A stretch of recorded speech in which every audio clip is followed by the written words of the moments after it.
Hello বন্ধুরা, কেমন আছেন সবাই? নিশ্চয়ই অনেক ভালো আছেন এবং ভালো আছে আপনাদের শখের পোষা পাখিগুলো।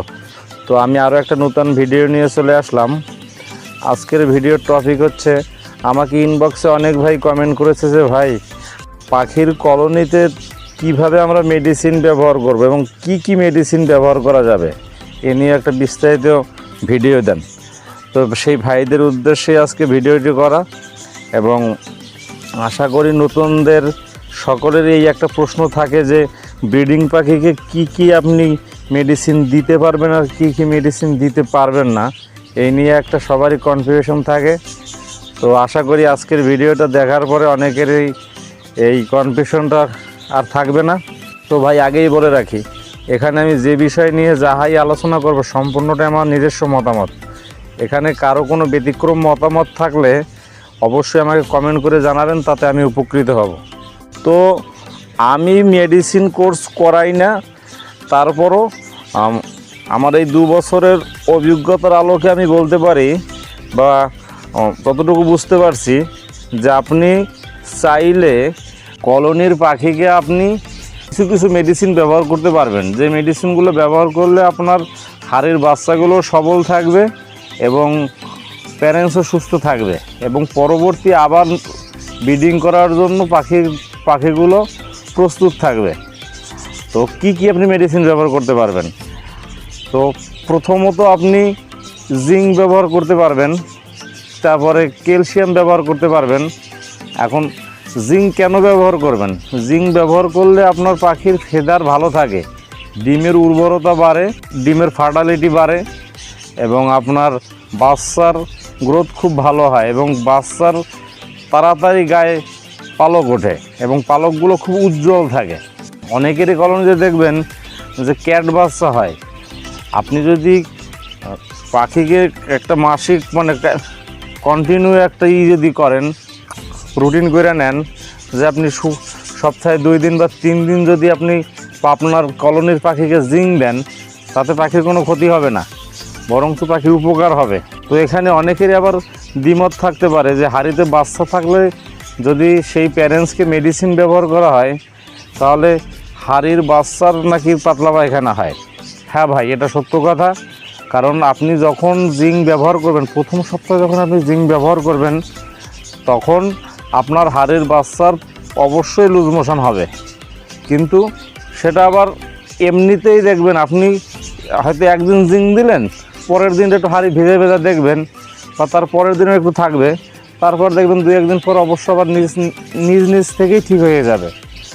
আবার যখন পরবর্তী সপ্তাহে যখন আপনি আবার জিঙ্ক ব্যবহার করবেন, তখন দেখবেন এই সমস্যাটা থাকতেছে না। কারণ বাচ্চা পাখি সে হঠাৎ করে একটা মেডিসিন তার পেটে গেছে, একটু বদহজম হইতে পারে, কিন্তু যখন সে পরবর্তী সপ্তাহে আবার ওই নির্দিষ্ট টাইমে পাইতেছে, তখন দেখবেন তার আর এই সমস্যাটা হচ্ছে না। তাহলে আপনি জিঙ্ক ব্যবহার করতে পারবেন। আবার ক্যালসিয়াম ব্যবহার করতে পারবেন।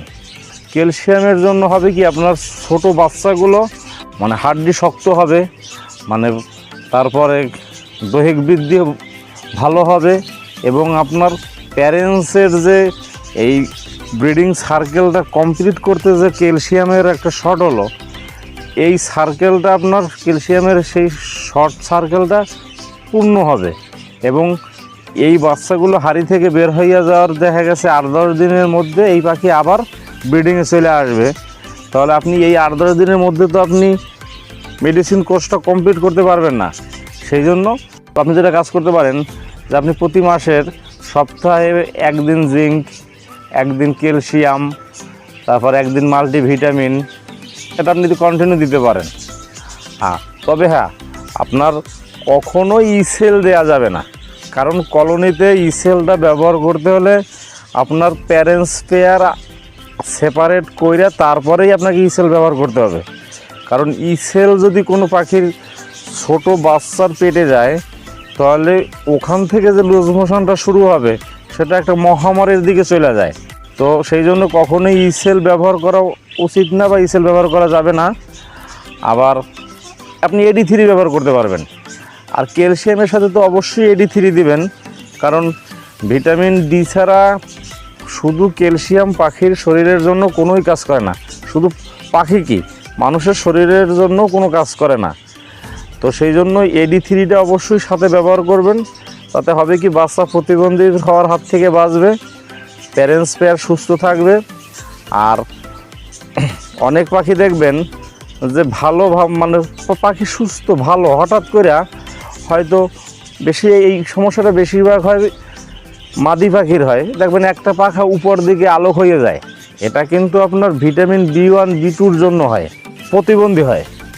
মানে সুস্থ পেয়ার সেইটা পাখাটা উপর দিকে আলোক হয়ে গেছে, পাখিটা উঠতে পারতেছে না। এটা হয়তো আপনার আর ঠিক করা যাবে না, কিন্তু আপনার এই সমস্যাটা যদি ভিটামিন B1 B2 ব্যবহার না করেন, তাহলে এই পেয়ার থেকে যে বাচ্চা আসবে সেই বাচ্চারও ভবিষ্যতে এই সেম রোগ হওয়ার মানে 95% সম্ভাবনা আছে। তো এতক্ষণ যে আলোচনা করলাম অবশ্যই বুঝতে পারছেন, কলোনির পাখিকে আপনি ব্রিডিং করাইতে হইলে আপনার জিঙ্ক, ক্যালসিয়াম, মাল্টিভিটামিন, AD3 এইগুলো আপনি কন্টিনিউ ব্যবহার করতে পারবেন, তাতে সমস্যা হবে না। শুধু ইসেলটা ব্যবহার করা যাবে না। আর একটা কথা বলে রাখা ভালো, আপনি মাল্টিভিটামিন ব্যবহার করলে পাখির ভিতরে ব্রিডিংয়ের একটা প্রবণতা দেখা দিতে পারে। এ নিয়ে টেনশনের কিছু নাই। যদি কোনো হাঁড়ির বাচ্চা মানে কোনো প্যারেন্ট যদি তার বাচ্চাকে মারে, তাহলে করবেন, বাচ্চাটা অন্য হাতে পার করে দেবেন। তবে সমস্ত পাখি যে মারবে এমন কথা না, 2-1টা প্যারেন্টস তাড়াতাড়ি ব্রিডে চলে আসে বা মিটিংয়ে চলে আসে, তখন মানে হাঁড়ির বাচ্চাগুলোকে অনেক সময় মারে। এটা নিয়ে বিভ্রান্ত হওয়ার কিছু নাই, কারণ কলোনি যখন আপনার হয়তো ওই সেম টাইমের অনেক বাচ্চা আছে, অন্য একটা হাঁড়িতে পার করে দিলেই সমস্যার সমাধান করা সম্ভব। তো আর কি বলবো, এই কথাগুলো বলার জন্য।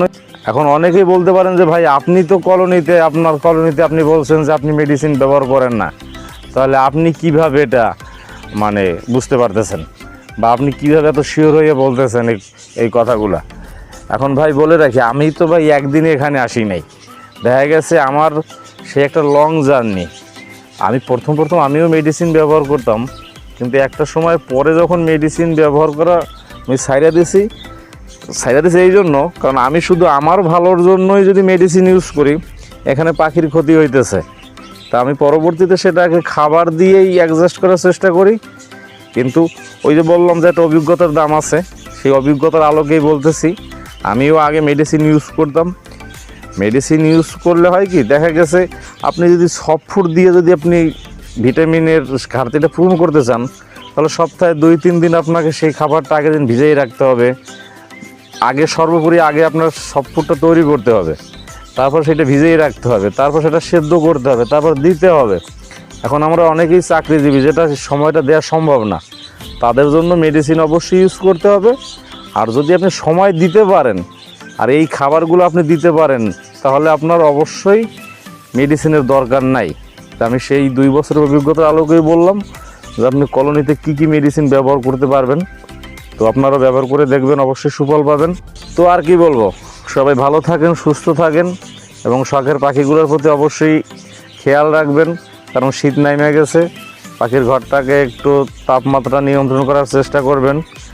আর শীতের পাখির ঘরের আদর্শ তাপমাত্রা কত, এ নিয়ে সামনে একটা ভিডিও দেব। যদি আপনি সেই তাপমাত্রা নিয়ন্ত্রণ করতে পারেন, তাহলে আপনার পাখি সুস্থ থাকবে। তো ঠিক আছে, ভালো থাকেন সবাই, ধন্যবাদ।